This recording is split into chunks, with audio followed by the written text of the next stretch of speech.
Hey, the background's back to normal. Yippee! At the start of the year, I made a video outlining how I plan to play more games this year than I ever have before, utilising the power of the Steam Deck OLED. Check out that video if you haven't seen it. Every month, I'll be highlighting the games I played that month and what I thought of them. At the end of the year, I'll be making a big video highlighting some of the standout games and talking about the whole process. And here's the first video. Here are the games that I played in January of 2024.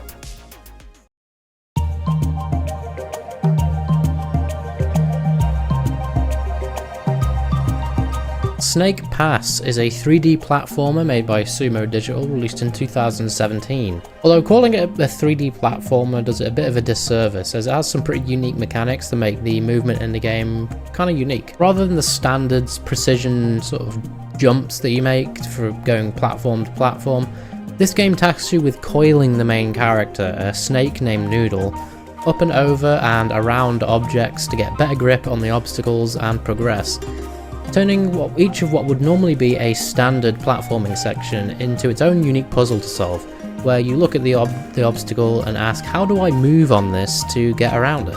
This is a game that's been lauded by a lot of YouTubers who review games for its unique mechanics. It's one that really flew under the radar, and I can agree that it is quite clever. It's just innovative enough to keep you interested through the game's rather short runtime.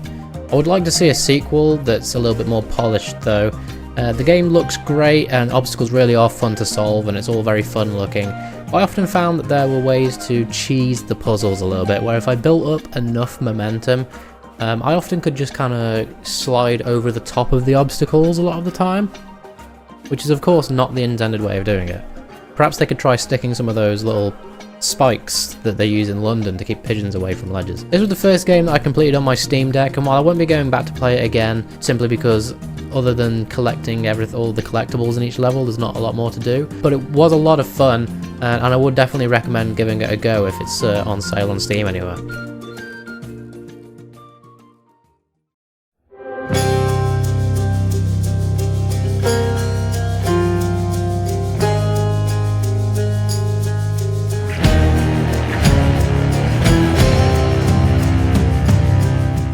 Hades is an isometric roguelike released in 2020 by developer Supergiant Games. God, why did it take me so long to play this? A studio known for its tight gameplay and unique art styles, Supergiant really knocked it out of the park with this one. I played this entirely on my Steam Deck OLED and it's the perfect game for it.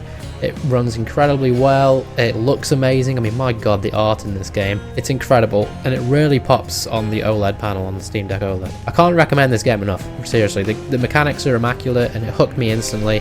And then the thing that kind of sneaks up on you as you finish your last quote-unquote playthrough is the story kind of hooks you as well. You play Zagreus, son of Hades and prince of the underworld. The game sees you make attempts to escape the underworld in order to make it back to the surface, and each time you die, you start again. As you make attempts, you can pick up upgrades, some of them are permanent, most just last for that escape attempt.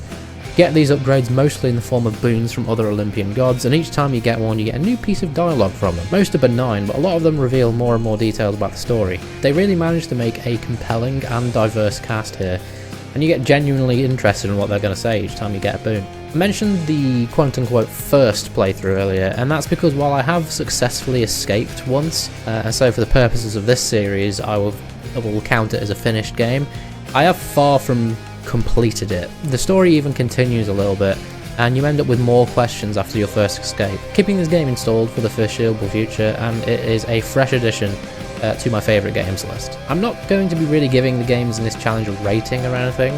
If I were to hand out things like that, this game would get top marks. 5 out of 5, A+. I really couldn't ask for much more from it. If you were like me, and you still have not played this game, seriously give it a go, it's fantastic.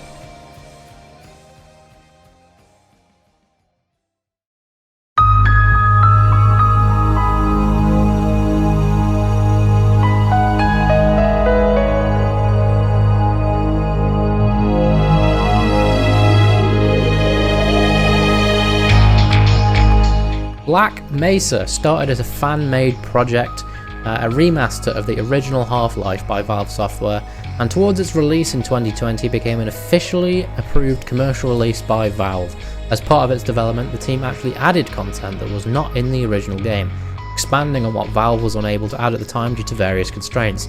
I've never actually played Half-Life, or any of the Half-Life games, so I plan on playing this and then Half-Life 2 as my first famously good but unfortunately missing from the things I have played games.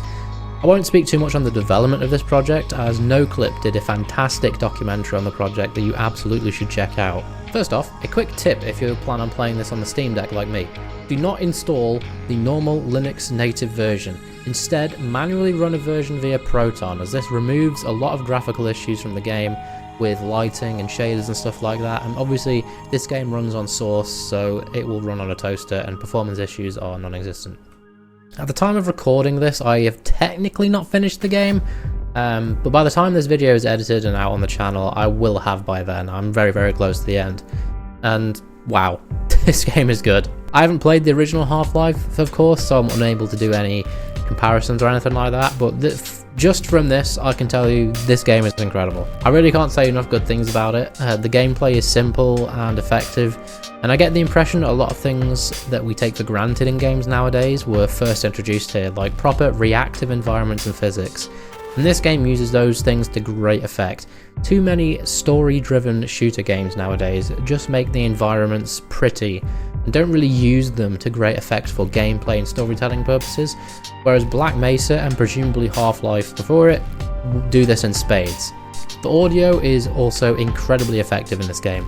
I highly recommend if you play this with headphones so that you get properly immersed. The sounds are crisp and clear, and the atmosphere that this game creates it's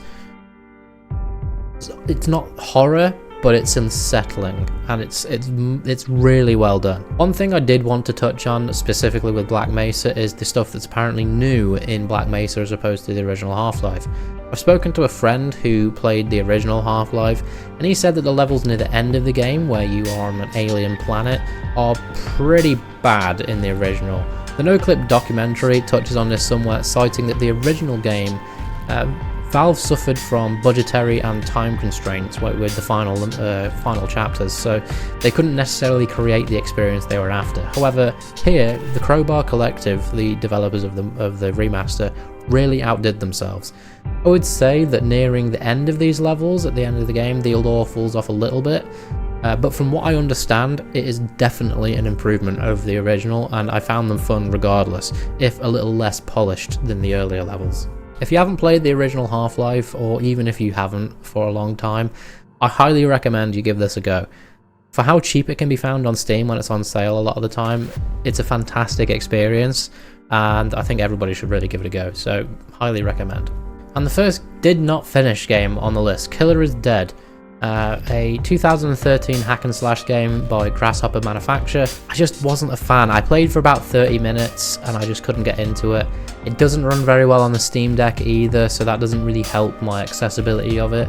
I don't know what it was. I don't know what it was, but I tried it and I thought I could be having more fun playing something else, and I just didn't really have anything that made me want to play it. If I'm completely wrong and you want me to just force myself to give Killer is Dead another go, then let me know. But yeah, that's the first one of the year that I played and didn't like very much. So yeah, sorry for all the Killer is Dead fans out there. And that's it for the first month. 3 games done so far. 4 if you count Killer is Dead. It's going well so far, I think. I mean, 3 games in 1 month is pretty okay. If you want to check out the, how long it took me to beat some games and maybe the rest of the list, there is a link in the description to a spreadsheet. Like I said, I talk about the whole process and why I have a spreadsheet and what's in the spreadsheet and stuff in the original video. So like I said at the start, if you haven't seen that, please check it out. I do think it's quite good. Yeah, I hope you're enjoying this process. This is kind of a new kind of video for me. I started off playing COD on this channel pretty much exclusively, and for a long period of time that was all I was playing. So not only is this an experience where I'm just playing games, like new games for me, which is fun, this is also a new kind of content for me, and I think this is going to be a series that I gradually improve as time goes on with the editing and the presentation and all that kind of stuff. So it should be, I hope, quite interesting for you guys to see. as time goes on, and I make more of these videos and come up with new ideas to present the information and stuff like that, I think it could end up being quite a fun thing. But let me know in the comments. As I said in the original video, if there's any games that aren't in the spreadsheet currently that you would like me to play, or think I should play, or want to recommend to me, put a comment down below, let me know why I should play it, and I'll consider adding it to the list, because the list is quite long, so if it's not in there, you'll have to make a pretty good case for me to add it in there. And yeah, other than that, I hope everybody enjoys your day, and that's it. Peace out, everybody.